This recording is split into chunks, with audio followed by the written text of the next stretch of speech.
आज के इस नए वीडियो में आपका बहुत बहुत स्वागत है। इस वीडियो में हम लोग प्रतिशत का सवाल हल करना सीखेंगे। यहाँ पर टोटल 4 प्रश्न लिया गया है, जिसमें से पहला प्रश्न आपका है कि 80 का 20% कितना होगा।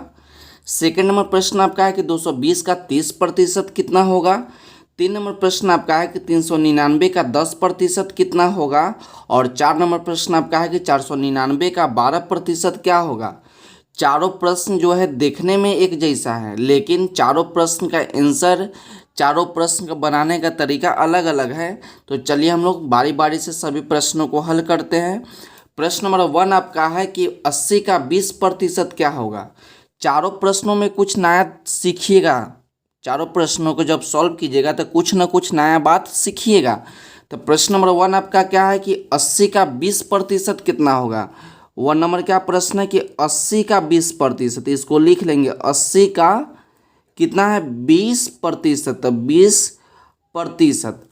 तो यहाँ है तो 80 है तो 80 लिखिए। का मतलब हमेशा गुना लिखिएगा। का मतलब गुना लिखिएगा। और यहाँ पर ये 20%, तो यहाँ पर 20 लिखिएगा और प्रतिशत को हटाइएगा तो इसके नीचे आप 100 लगाइएगा। तो 20% का बोलने का क्या मतलब होता है कि 100 में 20% बोलने का मतलब क्या है कि 100 में 20। यदि कहीं बोल रहा है 30%, इसका क्या मतलब है, इसका यही मतलब है कि 100 में 30 का बात कर रहा है। यदि 10% बोल रहा है तो 100 में 10 का बात कर रहा है। तो यहाँ पर 20%, तो 100 में कितना 20। इसके नीचे कुछ नहीं तो 1, तो एक जीरो से एक जीरो कट जाएगा, एक जीरो से एक जीरो कट जाएगा। तो ऊपर बच गया आपका 8, उसके बाद गुना बच गया, उसके बाद बच गया 2, तो दोनों को गुना कर दीजिएगा तो आपका 16। यही आपका आंसर हो गया। अब प्रश्न नंबर 2 को देखिए। प्रश्न नंबर 2 आपका है कि 220 का 30% कितना होगा। 220 का कितना प्रतिशत, तो 30%। तो देखिए यहाँ पर 30% आ गया था। 30% का मतलब आपको क्या सीखा है कि 100 में 30, तो 220 है तो 220 लिखिए। का मतलब गुना लिखिए। 30% तो 30 लिखिए और प्रतिशत को हटाने के लिए बटा में 100 दे दीजिए। तो एक जीरो से एक जीरो, एक जीरो से एक जीरो कट गया। तो यहाँ पर ही बच गया आपका 22 और गुना बच गया, उसका बच गया 3। तो ये दोनों को मल्टीप्लाई कर लीजिए। तो 22 को जब हम 3 से मल्टीप्लाई करेंगे तो आपका आ जाएगा 66। यही आपका आंसर हो गया। अब प्रश्न नंबर 3 देखिए। प्रश्न नंबर 3 आपका है कि 399 का 10% कितना होगा। 3 नंबर क्या है प्रश्न आपका कि 399 का कितना प्रतिशत, तो 10%। और 399 लिखिए। का मतलब गुना, 10%, तो 10% को हटाइएगा तब बटा में 100। इसके नीचे कुछ नहीं तो 1, तो एक जीरो से एक जीरो काट देंगे। उसका देख रहे हैं कि कोई कटने वाला नहीं है, तो ऊपर से ऊपर गुना, नीचे से नीचे गुना। तो 399 को 1 से गुना करेंगे तो आपका 399 हो जाएगा। नीचे कितना बच गया, नीचे आपका 10 है। अब इसको सॉल्व करने का 2 तरीका बताएंगे कि इसको सॉल्व किस प्रकार से करें। एक तरीका बताएंगे कि आप लोग डायरेक्ट बना लीजिएगा, और दूसरा तरीका आपका थोड़ा बड़ा बनेगा, लेकिन समझने के लिए आप सीख लीजिए।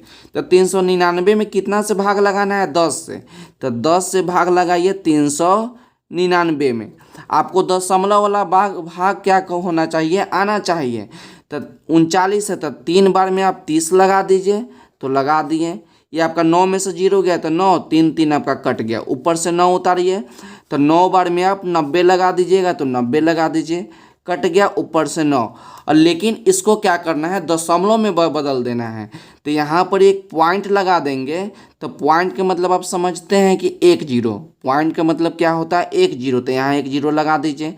तो 10 के परा में 90 है ना, कितना बार में, तो 9 बार में। तो 90 लगा के इसको काट दीजिए। तो इसका आंसर कितना हो गया, 399। 399 पॉइंट है तो इसको पॉइंट लगा दीजिए।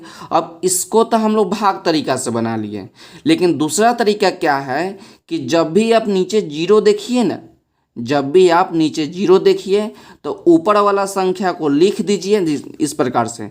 ऊपर वाला संख्या को लिख दीजिए और नीचे का जीरो, नीचे 1 जीरो, तो 1 अंक गिन के पॉइंट बैठा दीजिए। यदि नीचे 2 जीरो रहता तो 2 अंक गिन के पॉइंट बैठा देते हैं। 3 अंक रहेगा तो 3 को 0 3 अंक गिन के पॉइंट बैठा देंगे। अब चलिए प्रश्न नंबर 4 को सॉल्व करते हैं। प्रश्न नंबर 4 आपका है कि 499 का 12% कितना होगा। क्या प्रश्न आपका है कि 499 का 12%। तो 499 लिखिए, का मतलब गुना और 12%, तो 12/100। देख रहे हैं कि कोई नहीं कटेगा।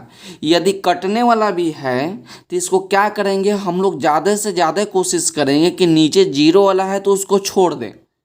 क्या बोले कि ज़्यादा से ज़्यादा कोशिश करेंगे कि जब नीचे आपको ज़्यादा जीरो आ गया तो उसको छोड़ दीजिए, सिंपल उसको ऊपर से ऊपर गुना करके और पॉइंट बैठा देंगे तो आपका आंसर हो गया। तो यहाँ पर ये आपका है 499 गुने 12। तो आपको क्या करना है कि 499 को 12 से गुना कर लेना है। जब आप लोग 499 को 12 से गुना कीजिएगा तो आपका आ जाएगा 5988।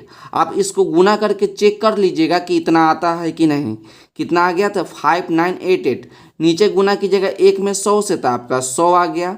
अब यहाँ देख रहे हैं कि नीचे आपका 100 आ गया। तो यदि नीचे ज़्यादा से ज़्यादा जीरो है तो क्या कीजिएगा, डायरेक्ट कैसे बनाइएगा कि ऊपर वाला संख्या को लिख देंगे, ऊपर वाला संख्या को लिख देंगे और नीचे देखेंगे क्या जीरो, तो 1 0 2 0। तो इधर से हम लोग गिनेंगे, इधर से गिनेंगे, ठीक। तो 1 अंक 2 अंक, तो 2 अंक का पॉइंट बैठा दीजिए तो आपका आंसर हो गया 59.88। तो यही आपका आंसर हो गया। तो यहीं पर ही आपको क्या होता है, चारों प्रश्न को हम लोग अच्छी तरीक़ा से सॉल्व कर लिए। तो आज की वीडियो के लिए बस इतना ही, मिलते हैं अगली वीडियो में। यदि वीडियो अच्छा लगा हो तो वीडियो को लाइक कर दीजिएगा और चैनल पर नए हैं तो चैनल को सब्सक्राइब कर दीजिएगा। तो पढ़ते रहिए और बढ़ते रहिए, मिलते अगले वीडियो में।